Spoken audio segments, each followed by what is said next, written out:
guys, welcome back to my small talks. I hope you're having a good day and a good start to the week. Cool, let's get into it.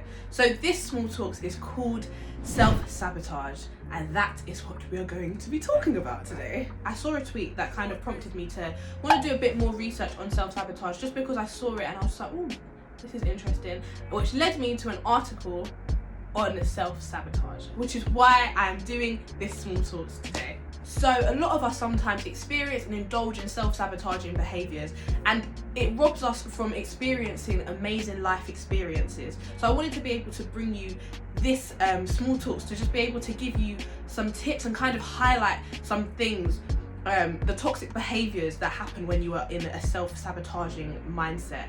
So I was reading an article, and the bit in the article that grabbed me from the moment that I read it was, your subconscious probably sees self-sabotage as self-preservation. And that hit me because when you're in a self-sabotaging mindset, you really think that you're protecting yourself, but really you're hindering yourself and you're actually diminishing your confidence. And I feel like it has a lot to do with fearing the unknown. So in my research, the highlighted behaviours that came up in regards to self-sabotaging behaviours was procrastination, negative self-talk, and negative self-thinking, and perfectionism. And when I saw perfectionism, I was like, that's me. Me and perfectionism can sometimes be so, it just stops me, and it's so irritating because I want everything to be perfect. I want everything to look correct. I always want to see things and it be patterned. And I think it's because generally when I look at content or when I look at things that people do, I'm not nitpicky, but I can notice certain things. And I think, oh my gosh, when I release certain content, who's that person that's doing that to me? But I do that to myself before the content even releases, to the point where sometimes the thing doesn't even come out. And that is I guess that's my self-sabotaging behaviour, is perfectionism and just wanting everything to be absolutely perfect. But in life, nothing is perfect, and I have to kind of get over that sometimes. Otherwise, I would not have released any of my small talks. Even I was deep in the other day, I looked back at my first small talks and it didn't have an intro, and I was like, oh, this is disgusting, it's so ugly, and it was just stressing me out. And it's just do you know what? There's power in growth, and there's power in making changes as you grow in something and becoming better and becoming so much more confident. Even when I look at my first small talks, it was a hot mess. I was so nervous, I was shy, I was I'd done it I probably did it 6 times before I even was happy with it. And now it's it's a lot more easier. It comes a lot more natural to me than it did before. So yeah, perfectionism and me, I guess we go hand in hand.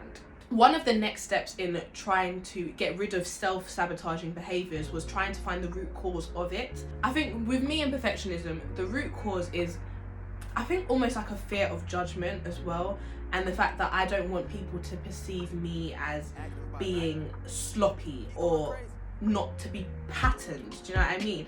And I feel the way for me to deal with that is to just stop caring what people think, and I think that's been a process in itself. And it's crazy, working on myself and just working on little things that, for instance, me caring about what people think has enabled me to be able to try and kind of half my self-sabotaging behaviours. When it comes to self-sabotaging behaviours, I personally believe that the way to kind of eliminate it and cut it down before it just becomes too much or too drastic is, as soon as the thought comes into your head, you need to grab it and reverse it and say the opposite thing.